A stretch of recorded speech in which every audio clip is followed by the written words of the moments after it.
Hello everyone, welcome back to our channel education house 24/7। आज का हमारा टॉपिक है नेचर ऑफ लैंग्वेज।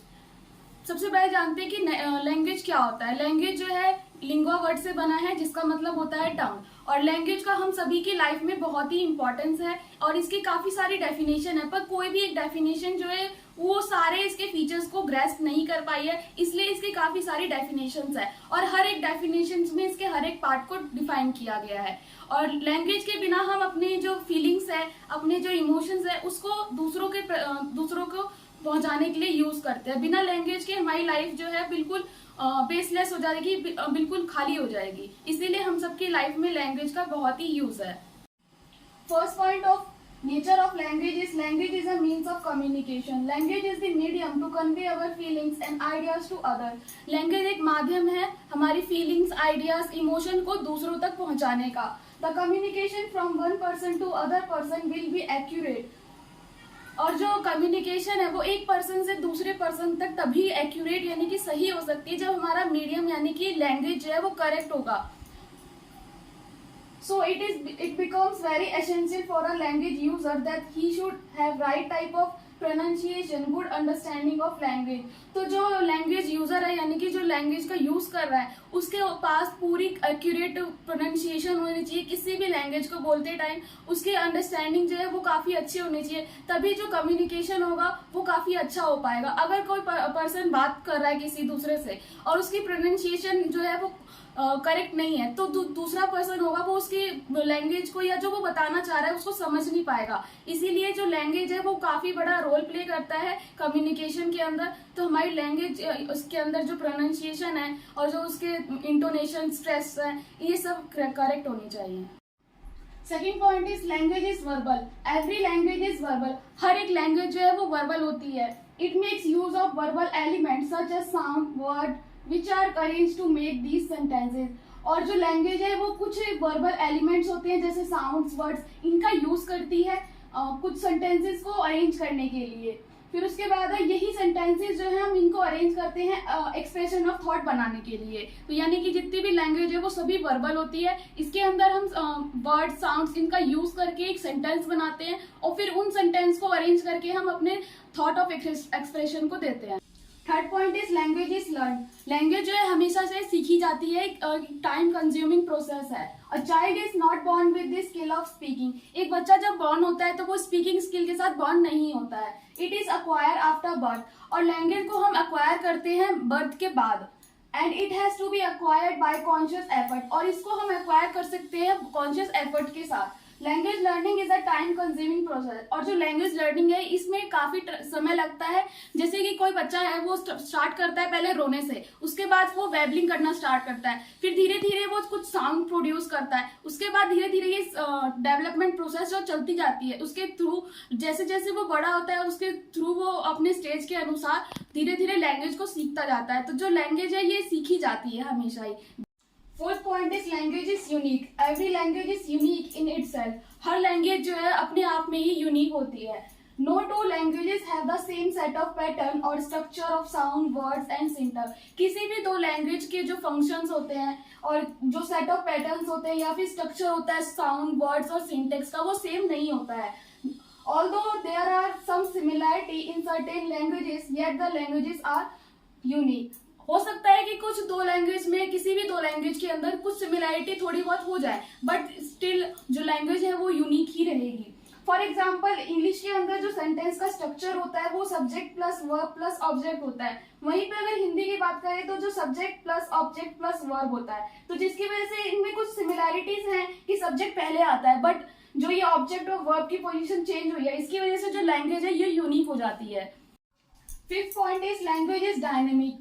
लैंग्वेज जो है उसका नेचर जो है वो डायनेमिक है यानी कि बदलता रहता है। Change is the law of nature. प्रकृति का नियम है बदलते रहना। So is it true of language. ये और लैंग्वेज के साथ भी है कि लैंग्वेज जो है बदलती रहती है। A language keeps on changing with time. जो एक लैंग्वेज है वो टाइम के अनुसार बदलती रहती है। Many new words are added to the language with the passage of time and many words become old. और जैसे जैसे टाइम बीतता जाता है वैसे वैसे काफी सारे वर्ड्स जो है वो लैंग्वेज के अंदर ऐड होते जाते हैं और बहुत सारे जो वर्ड्स हैं वो पुराने होते जाते हैं. For example in 16th century the letter K was sounded in words no, knife, knowledge, but now it is considered funny if it is sounded. अब जैसे 16th सेंचुरी के अंदर जो वर्ड्स होते थे नो, नाइफ या नॉलेज, तो इसके अंदर के का साउंड लिया जाता था. तो और अभी के समय पे अगर हम इसको साउंड लेके प्रोनाउंस करेंगे तो ये हम कोई भी जो लेगा उसको फनी माना जाएगा.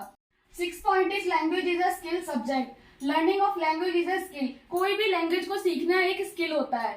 We can't learn language like cycling and horse riding. और किसी भी लैंग्वेज को हम साइकिलिंग या हॉर्स राइडिंग की तरह नहीं सीख सकते हैं. It needs lots of practice. किसी भी लैंग्वेज को सीखने के लिए बहुत सारी प्रैक्टिस की जरूरत होती है.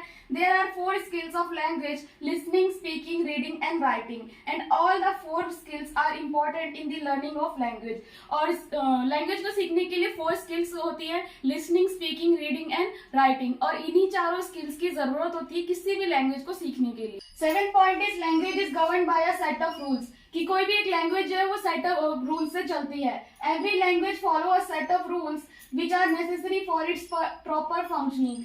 हर लैंग्वेज को चलाने के लिए, उसकी प्रॉपर फंक्शनिंग के लिए एक सेट ऑफ रूल्स होते हैं जिसकी हमें जरूरत होती है. These rules can't be alter and the learner of the language need to know this rule in order to learn the language correctly. और इस रूल्स को हम ऑल्टर नहीं कर सकते हैं. और जो लर्नर होता है कि उस लैंग्वेज को सीखने वाला, उसको इस रूल के बारे में सब कुछ पता होना चाहिए जिससे कि वो लैंग्वेज को करेक्ट फॉर्म में सीख सकता है. फॉर एग्जाम्पल जैसे इंग्लिश के अंदर जो सेंटेंस स्ट्रक्चर होता है वो होता है subject plus verb plus object. और उसका एग्जाम्पल हो गया शी सिंग्स अ सॉन्ग, जिसमें शी हो गया सब्जेक्ट, सिंग्स वर्ब हो गई और सॉन्ग हो गया ऑब्जेक्ट. तो इस करेक्ट फॉर्म को लर्न करने के लिए हमें एक जो पैटर्न है स्ट्रक्चर का, जैसे कि सब्जेक्ट वर्ब प्लस ऑब्जेक्ट, ये पता होना चाहिए, जिसकी पहले से ये रूल पता होना चाहिए लर्नर को, जिसकी वजह से वो किसी भी लैंग्वेज को इजीली सीख सकता है. 8th point is language is social. Language is social as it exist in a society. Language जो है वो सोशल है क्योंकि वो एक सोसाइटी के अंदर एग्जिस्ट करती है. It is a means of developing culture. और इसका जो मकसद होता है वो कल्चर को डेवलप करना होता है. It help the member of society to relate to one another and to interact with one another. और ये लैंग्वेज जो है वो हेल्प करती है हर एक मेंबर का जो भी सोसाइटी में रहता है, ताकि वो एक दूसरे से इंटरेक्ट हो सके, कम्युनिकेट करे easily. Moreover, we learn language as member of society using that language. और साथ ही साथ हम उस लैंग्वेज को सीखते हैं उस सोसाइटी के मेंबर की तरह, ताकि हम उस लैंग्वेज के थ्रू आपस में कम्युनिकेट कर सके. Language can't be learn in isolation. और लैंग्वेज को हम अकेले आइसोलेशन में नहीं सीख सकते. It is in society that we use language for communication and learn it. और ये सोसाइटी के अंदर रह के ही सीख सकते हैं, जिससे कि हम सोसाइटी में ही कम्युनिकेट कर पाएंगे, सोसाइटी में जो लोगों के साथ इंटरेक्ट करेंगे तो जल्दी लर्न कर पाएंगे. 9th point is language related to the culture in which it exists. A language is a product of a particular culture. किसी भी एक particular culture का जो product होता है वो language होता है. It is said that the story of the language is the story of civilization. और ऐसा कहा जाता है कि जो language की story है वही civilization की भी story है. Language is related to the culture. और जो language है वो culture से related है. The word of the language have their meaning in a particular culture. और जो word है language का वो हर एक culture में different होता है या फिर उसका अलग मीनिंग होता है. फॉर एग्जाम्पल जैसे कि हर कल्चर में गुड बाय करने का या किसी को ग्रीट करने का जो तरीका होता है वो अलग होता है. और जैसे हिंदी का वर्ड है दादा, उसको हम ग्रैंडफादर के लिए यूज करते हैं हिंदी के अंदर, पर वहीं वो जो दादा वर्ड है वो बंगाली कल्चर के अंदर बड़े भाई के लिए यूज किया जाता है. तो इसका मतलब ये कि हर एक कल्चर में वर्ड्स बेशक से सेम हो बट लैंग्वेज जो है वो चेंज हो जाती है. 10th point is language is human.